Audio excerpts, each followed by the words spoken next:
الحمد لله الذي شرفنا على سائر الأمم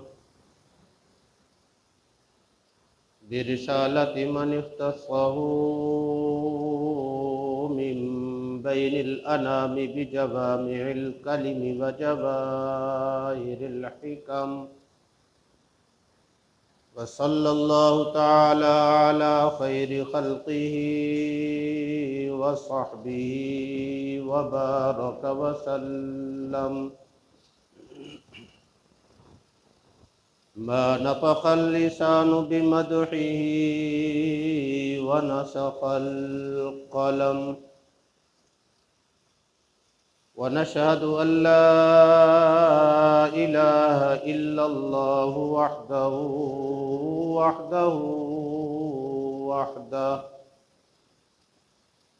لا شريك له ولا نذير له ولا معين له.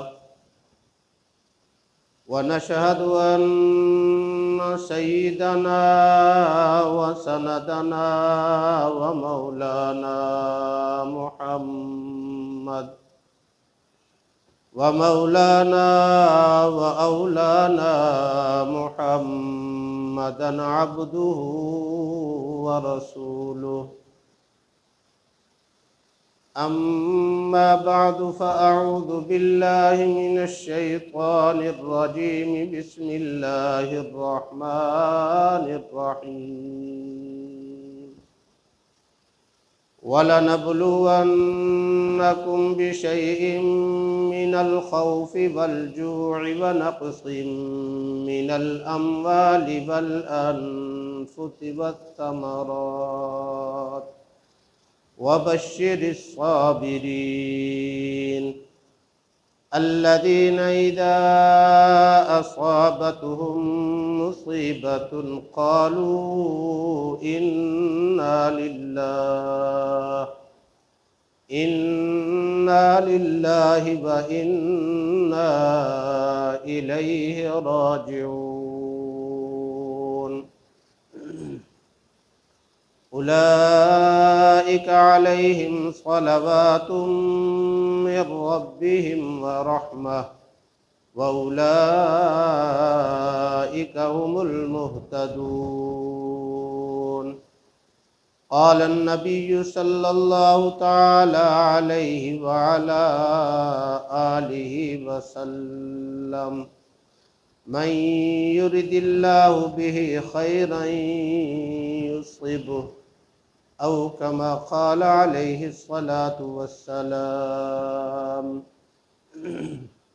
صدق الله العظيم وصدقنا وبلغنا رسوله النبي الكريم، ونحن على ذلك من الشاهدين والشاكرين والحمد لله رب العالمين. اللهم صل على محمد وعلى آل محمد كما صليت على إبراهيم وعلى آل إبراهيم إنك حميد مجيد. اللهم بارك على محمد وعلى آل محمد كما باركت على إبراهيم وعلى آل إبراهيم إنك حميد مجيد.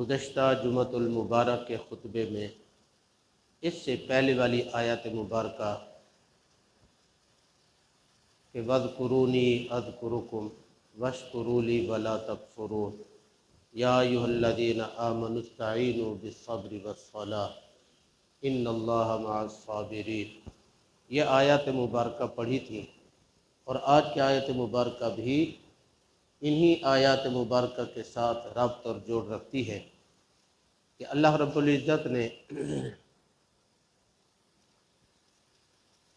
اس امت محمدیہ علی صاحب الصلاۃ والتسلیم کے ایماندار لوگوں کو اللہ نے فرمایا کہ تم مجھے یاد کرو، میں تمہیں یاد کروں گا، میرا شکر ادا کرو، میری ناشکری نہ کرو، مجھ سے تم مدد طلب کرو نماز کے ذریعے، صبر کے ذریعے۔ اللہ نے یہ حکم ارشاد فرمایا، پھر فرمایا کہ ان اللہ مع الصابرین، صبر کے ساتھ تم مدد طلب کرو گے تو اللہ تبارک و تعالی صبر کرنے والوں کے ساتھ ہے۔ صبر کرنے والوں کے ساتھ مدد کے اعتبار سے، نصرت کے اعتبار سے، رحمتیں اور برکتوں کے اعتبار سے فرمایا صبر کرو گے، میری برکتیں تمہارے اوپر، میری رحمتیں تمہارے اوپر۔ تو پھر اللہ نے فرمایا، حکم تو دے دیا کہ تم مدد طلب کرو۔ اب اللہ نے دیکھا کہ کون مدد طلب کرتا ہے، کون میرا حکم مانتا ہے، کون میری ذات کی طرف متوجہ ہوتا ہے، تو آج کی آیت مبارکہ میں اللہ نے صراحتاً فرمایا وَلَنَبْلُوَنَّكُمْ بِشَيْءٍ مِنَ الْخَوْفِ، ایمان والو میں تمہیں آزماتا ہوں، امتحان لیتا ہوں، میں تمہیں پرکھتا ہوں، کچھ نہ کچھ، وَلَنَبْلُوَنَّكُمْ بِشَيْءٍ، کچھ نہ کچھ میں تمہیں آزماتا ہوں۔ یاد رکھنا، ہر چیز کو پرکھا جاتا ہے، آزمایا جاتا ہے، ہر چیز کا امتحان لیا جاتا ہے۔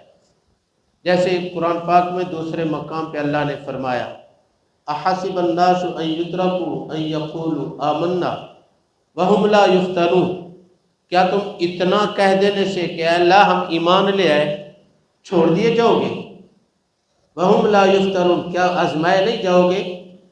اللہ کی طرف سے آزمائش آتی ہے، اللہ کی طرف سے امتحان آتا ہے، اللہ کی طرف سے پرکھا جاتا ہے بندے کو، لیکن اس آزمائش اور امتحان کا مقصد یاد رکھنا ذلیل و رسوا کرنا نہیں، عذاب اور سزا دینا نہیں، بلکہ مومن آدمی کو اللہ یہ پرکھتے ہیں، آزماتے ہیں، امتحان لیتے ہیں، اس کو کچھ اجاگر کرنے کے لیے، اس کو نمایاں کرنے کے لیے، اس کو اپنے انعامات سے نوازنے کے لیے، دوسرے لوگوں کے سامنے اس کو معیار کے طور پر، کسوٹی کے طور پر، نمونے کے طور پر اللہ پیش کرنا چاہتے ہیں۔ دیکھو میں نے ان کو آزمایا، یہ میری آزمائش میں پورا اترا، اس کا میں نے امتحان لیا، یہ امتحان میں کامیاب ہو گیا، میں نے اس کو پرکھا ہے، یہ ڈگمگایا نہیں، یہ پھسلا نہیں، بلکہ یہ مضبوط نکلا ہے، ثابت قدم نکلا ہے، اس کے اندر استحکام بھی ہے، استقلال بھی ہے، مضبوطی بھی ہے، ثابت قدمی بھی ہے۔ یہ انسان اور آگے بڑھنا چاہتا ہے، پھر اللہ اس کو آزمانے کے بعد اس کو انعامات سے نوازتے ہیں۔ اللہ انعامات کے طور پر اگلے جملے میں اللہ نے ارشاد فرمایا اولئک علیہم صلوات، یہی تو لوگ ہیں جن پر میری رحمتیں ہیں، من ربہم ورحمہ، میری اس طرف سے صلوات بھی ان پر ہے، میری طرف سے رحمتیں بھی ان پر ہیں۔ صرف یہاں تک نہیں، اللہ نے سرٹیفکیٹ بھی دے دیا، ضمانت اور گارنٹی کے جملے بھی فرما دیے اولئک هم المہتدون، یہ میری طرف سے ہدایت یافتہ لوگ ہیں۔ تو وہ کون لوگ ہیں؟ اللہ نے فرمایا وَلَنَبْلُوَنَّكُمْ بِشَيْءٍ، میں تمہیں کچھ آزماتا ہوں۔ آزمائش کے اندر کیا کرو؟ فرمایا جو صبر کریں گے وہ اللہ کی طرف متوجہ ہوں گے۔ جب اللہ کی طرف متوجہ ہوں گے، زبان پر شکوہ نہیں، زبان پر ناشکری نہیں، زبان پر چیخنا چلانا نہیں، زبان پر واویلا نہیں، پھر انسان صبر کرتا ہے، صبر کرتا ہے۔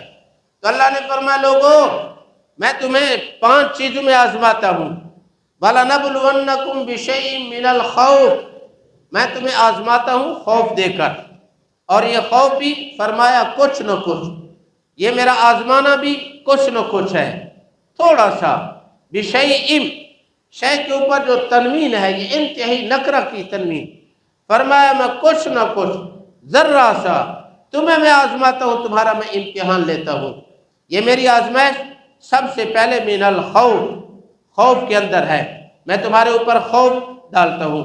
مسلمان ہے، کہتا ہے میں نیک کام کرتا ہوں، میں عبادات کرتا ہوں، میں ایمان کا اظہار کرتا ہوں، سارے کفار مسلمانوں کے خلاف یکمشت ہو جاتے ہیں، سارے مسلمانوں کے خلاف ساری دنیا کے کفر متحد ہو جاتا ہے، ساری دنیا کے کفر ایک بن جاتے ہیں، ایک بن جاتے ہیں، جس کو اللہ کے پاک پیغمبر صلی اللہ علیہ وسلم نے فرمایا الکفر ملت واحدہ، سارے کافر ایک دین پر ہیں، وہ ایک دوسرے کے معاون اور مددگار۔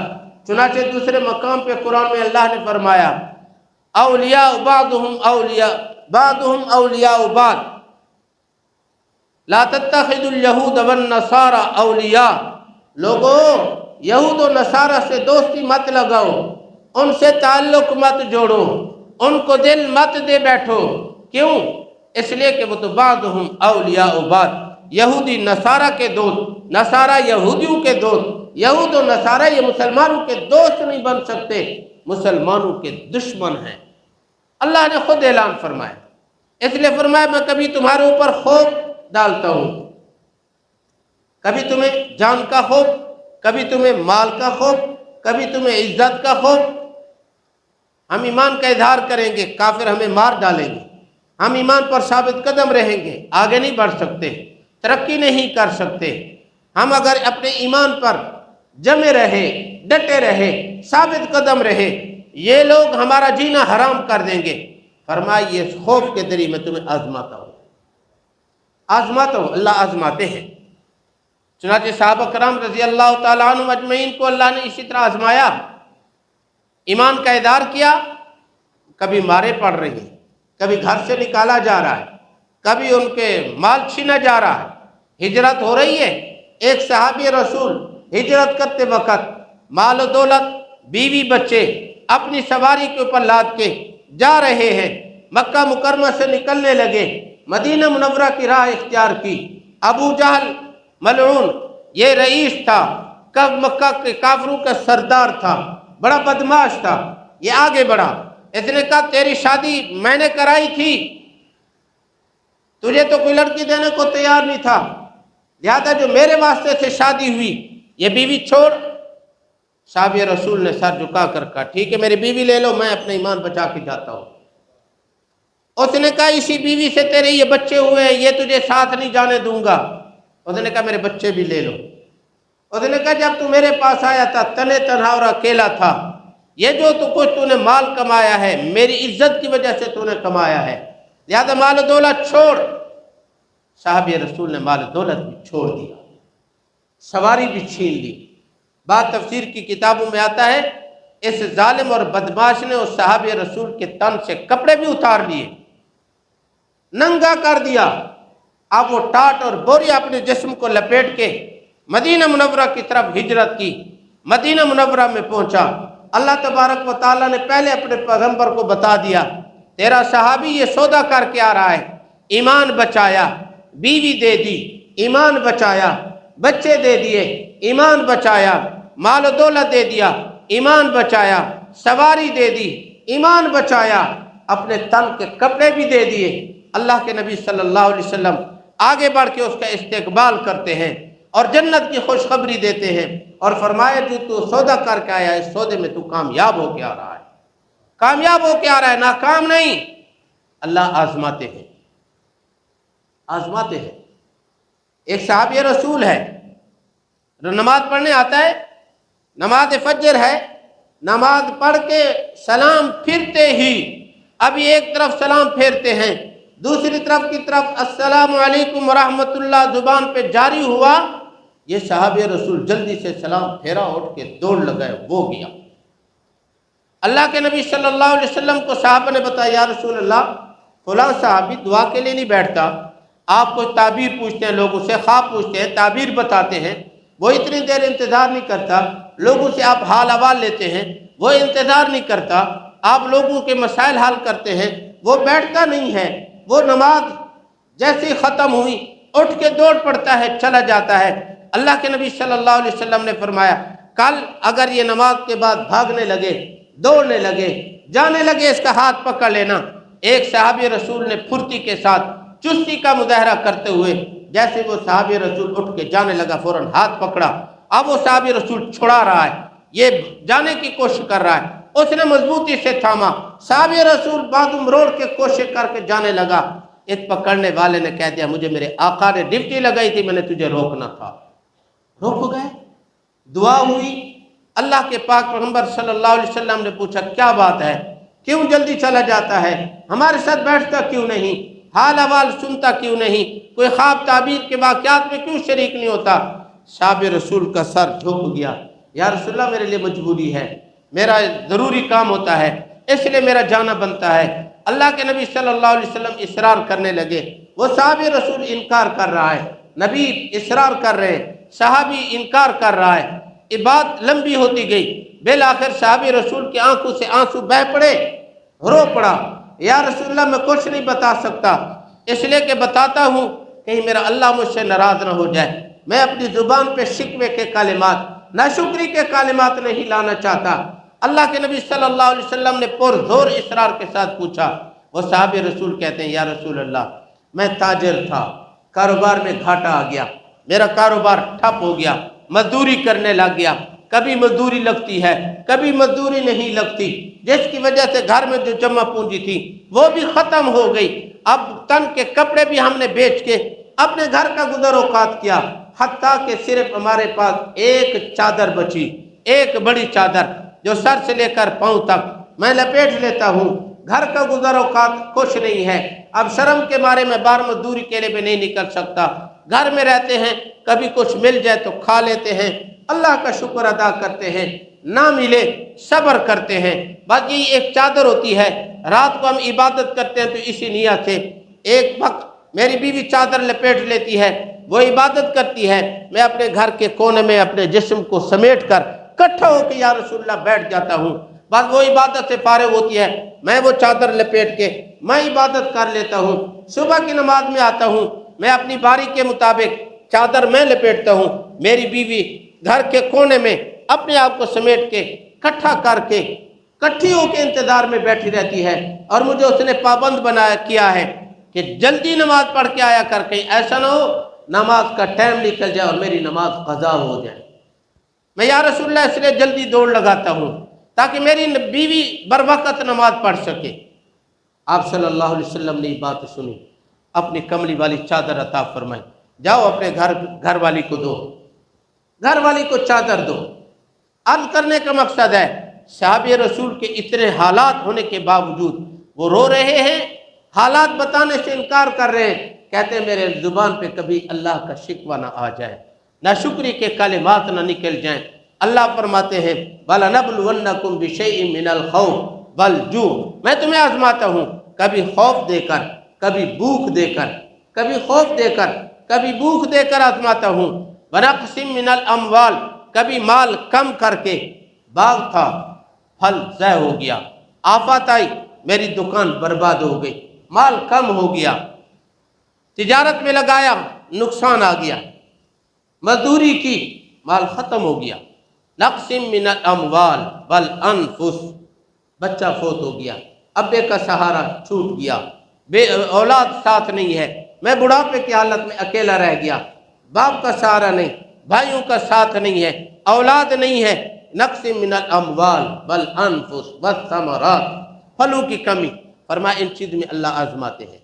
ایک آزمائش یہ ہے جو جمہور مفسرین نے کی ہے، یہ تفسیر ان کی ہے، ایک تفسیر حضرت امام شافعی، حضرت امام محمد ابن ادریس الشافعی ان کا لقب، ادریس ان کے باپ کا نام، محمد ان کا اپنا نام، خالصتاً عربی النسل ہیں، بڑے فقیہ اور مجتہد ہیں، بہت بڑے فقہ کے امام ہیں، ان کا نام محمد ابن ادریس المشہور امام شافعی کے نام سے ہے۔ امام شافعی رحمہ اللہ نے اس کی ایک تفسیر کی، فرمایا ایک تفسیر وہ ہے جو جمہور مفسرین نے کی، اللہ کبھی ڈراتے ہیں، کبھی بھوک دیتے ہیں، کبھی مال کم کر دیتے ہیں، کبھی پھل کم کر دیتے ہیں، کبھی اولاد اور باپ کا سہارا لے لیتے ہیں، یوں آزماتے ہیں۔ امام شافعی رحمہ اللہ فرماتے ہیں اللہ نے میرے دل و دماغ میں، میرے شرح صدر فرمایا، میرے ایک اور تفسیر میرے سمجھ میں آئی، وہ یہ کہ سب کچھ ہوتے ہوئے اللہ تمہیں آزماتا ہے، مال بھی تمہارے پاس ہے، اولاد بھی تمہارے پاس ہے، صحت اور طاقت بھی تمہارے پاس ہے، پھر میں آزماتا ہوں، تم آیا اس حالت میں مجھے یاد کرتے ہو، میری طرح متوجہ ہوتے ہو یا نہیں، یا اپنے مال و دولت کی طرح متوجہ ہوتے ہو۔ وَلَنَبْلُوَنَّكُمْ بِشَيْءٍ مِّنَ الْخَوْفِ، فرمایا سب کچھ ہونے کے بعد اللہ نے فرمایا میں تمہیں جہاد کا حکم دیتا ہوں، آ جاؤ میرے لیے جان قربان کرو۔ اب یہ دشمن کا خوف ہے، اب میں جاؤں گا، لڑوں گا، ہے دشمن مجھے میرے اوپر وار کرے گا، پتہ نہیں میں کامیاب ہو سکتا ہوں نہیں، پتہ نہیں میں برداشت کر سکتا ہوں نہیں، میں یہ آزمائش اللہ کی طرف سے۔ صحابہ نے اپنی جان کی بازی لگا دی، فرمایا وَلَنَبْلُوَنَّكُمْ بِشَيْءٍ مِّنَ الْخَوْفِ وَالْجُوعِ، بھوک دے کر، خود بھوکے ہیں، اللہ نے صحابہ کے گھر میں مہمان بھیج دیا۔ صحابی رسول اپنی بیوی کو کہتے ہیں ہمیں بھی بھوک ہے، ہمارے بچے بھی بھوکے ہیں، مہمان جو آ گیا ہے ہم بھوک برداشت کر لیتے ہیں، اپنے مہمان کو کھلاتے ہیں، اپنے مہمان کو کھلاتے ہیں۔ عرب کے اندر دستور اب بھی ہے، مہمان اکیلا کھانا نہیں کھاتا، کہتے ہیں میرے ساتھ میزبان کھائے گا تو میں کھاؤں گا۔ اب وہ صحابی رسول کو بیگم کہتی ہے کیسے کریں گے ہم، اگر کھاتے ہیں تو مہمان نہیں رج پائے گا، اس کا پیٹ نہیں بھرے گا، تو کیا کرے؟ اس نے کہا تو دیا سیٹ کرنے کے چکر میں، بتی کو سیٹ کرنے کے چکر میں دیا بجھا دینا، میں ویسے منہ چباتا رہوں گا، اس کو آواز محسوس ہوتی رہے گی، مہمان کہے گا کہ میزبان ہی کھا رہا ہے میں بھی کھا رہا ہوں، تاکہ مہمان پیٹ بھر کے کھا لے۔ کھاؤں گا نہیں تو بچوں کو دلاسا دے کے سلا دے۔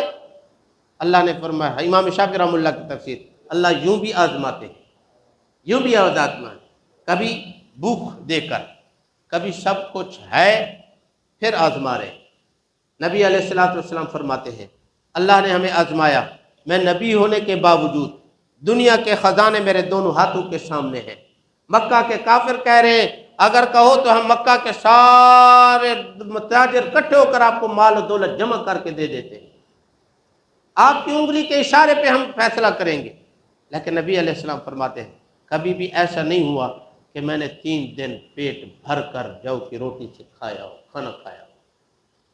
اما عائشہ رضی اللہ عنہ فرماتی ہیں کبھی کبھی ایک پورا چاند گزر جاتا یعنی پورا مہینہ، کبھی 2 چاند گزر جاتے یعنی 2 ماہ، کبھی کبھی 3 چاند گزر جاتے یعنی 3 ماہ، ہمارے گھر میں چولہا نہیں جلتا تھا۔ نبی ہے، اللہ آزما رہے ہیں، اللہ آزما رہے ہیں۔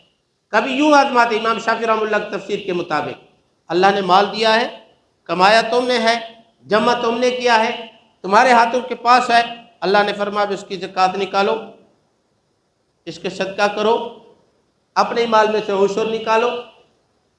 اللہ یوں بھی آزماتے ہیں۔ انسان سوچتا ہے مال کم ہوگا یا لاکھ میں سے 2,500 چلا جائے گا، مال تو کم ہے، مال تو کم ہے، میری 40 بکریوں میں سے 1 بکری چلی جائے گی، مال تو کم ہے، میرے 20 من میں سے 1 من چلا جائے گا، مال تو کم ہے۔ اللہ فرماتے میں تمہیں آزماتا ہوں۔ اللہ کی طرف سے یہ آزمائش ہے، آیا کون دیتا ہے کون نہیں دیتا؟ ایک ہے کہ بھوک دے دی، ایک ہے کہ سب کچھ دے کر پھر آزمایا، یہ بھی اللہ کی طرف سے آزمائش ہے، آزمائش ہے۔ اس آزمائش میں مسلمان ڈگمگاتا ہے۔ اللہ کے نبی صلی اللہ علیہ وسلم نے قسم اٹھا کر فرمایا صدقہ کرنے سے مال کم نہیں ہوتا، مال بڑھتا ہے، مال بڑھتا ہے، زکوٰۃ دینے سے مال کم نہیں ہوتا، مال بڑھتا ہے۔ اللہ کے نبی صلی اللہ علیہ وسلم نے قسم اٹھا کر فرمایا، یہ بھی ایک آزمائش ہے۔ اللہ فرماتے میں تمہیں آزماتا ہوں کبھی مال میں، کبھی بھوک دے کر، کبھی مال کم کر کے، کبھی اولاد لے کر۔ اولاد ہے، حکم دیا جہاد میں بھیجو۔ اب بیٹے کو کیسے بھیجو؟ ہم بھی کاروباری لوگ سوچتے ہیں 2 بھائی ہیں نا، کٹھے کاروبار کرنے والے کہتے ہیں کٹھے نہ جائیں، تو اس مسجد میں جا کے نماز پڑھ کے میں اس مسجد میں نماز پڑھوں گا تاکہ ہماری دکان بند نہ ہو۔ اللہ کی طرف سے آزمائش تھی، اللہ کی طرف سے آزمائش تھی۔ اللہ فرماتے ہیں دیکھتا ہوں کون میری طرف متوجہ ہوتا ہے، کون میری مانتا ہے، کون میری نہیں مانتا۔ مال میں نے دیا ہے، زکوٰۃ دیتے ہیں نہیں دیتے، صدقہ دیتے ہیں نہیں دیتے۔ پھر ایک عجیب لطف ہے، قرآن مجید کی آیت اشارہ کرتا ہوں، سمجھ لینا، ٹائم وقت تھوڑا ہے۔ اللہ نے فرمایا اقیموا الصلاۃ آتوا الزکوٰۃ، نماز قائم کرو، زکوٰۃ ادا کرو۔ یہ نہیں ہے کہ زکوٰۃ کا پیسہ نکال کے الگ رکھ دو، بھی لینے والے آئیں گے ان کو دے دینا، یہ اللہ نے حکم نہیں دیا۔ ہم کہہ دیتے ہیں میں 20ویں روزے کے بعد زکوٰۃ نکالوں گا، میں 22ویں روزے کو زکوٰۃ نکالتا ہوں، میں فلاں تاریخ کو زکوٰۃ نکالتا ہوں۔